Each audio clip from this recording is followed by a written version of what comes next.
Now, Tom Pelissero chimed in, and this is where things got very interesting.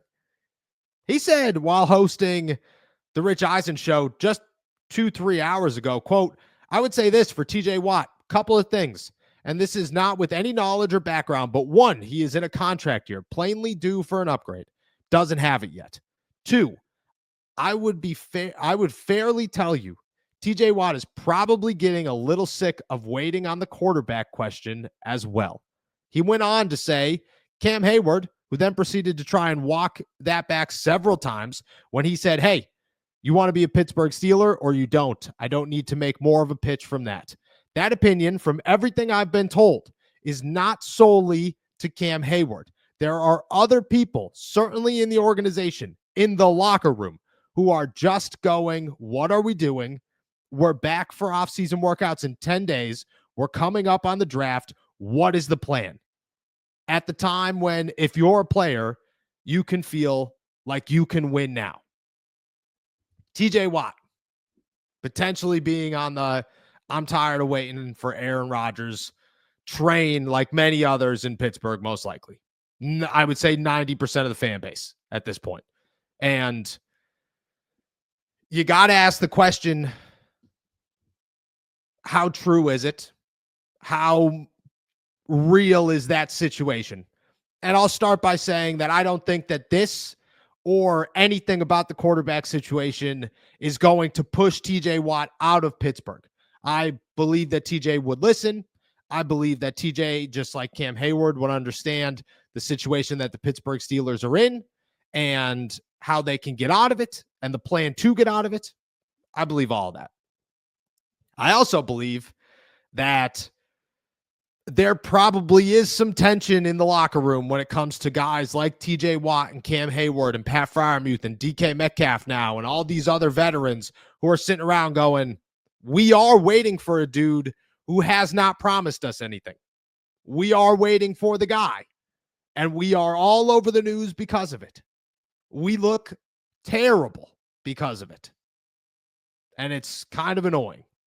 I could see that. I could definitely see that. Again, I don't think TJ Watt is the type of guy to cause more drama because of the other side of the football, but it is interesting that Tom Pelissero has made it known that others within the locker room are sitting around as upset as, I mean, I get Cam walked it back, but he didn't walk it back. He had to be professional. He realized that he was going to play with this guy, and he's got to look good now because he's going to see it. Cam's got a big voice. He's still learning how to use it. That's what that is. TJ and everybody else, they're not going to cause that drama. They're not going to make that noise. And TJ's Instagram post is not about Aaron Rodgers. That's clear as day. It's not about Aaron Rodgers. But it doesn't help.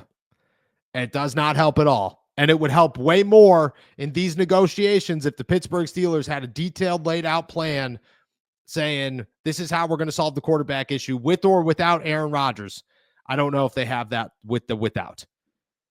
Makes it a little, I don't know, a little fascinating at this point in the offseason to sit here and say, okay, this is probably getting broader, both situations. Now, I'll give you my final prediction on TJ Watt. We'll talk about a couple other things, and then obviously we'll answer all your questions. I don't think TJ is going anywhere. I think a deal is going to get done. Omar Khan has said it too many times that TJ Watt is a one helmet, gonna retire here type of guy. He said it 2 weeks ago. I think there is going to be a battle between the two. I do believe that. I don't think this is going to go down easily. I don't think this is going to be smooth. I don't think the Steelers are going to get it done within a couple of days or a couple of weeks. I think TJ and the Steelers are going to battle it out because TJ is going to want his money and he deserves every penny of it. And the Pittsburgh Steelers are going to realize that they waited too long to do this.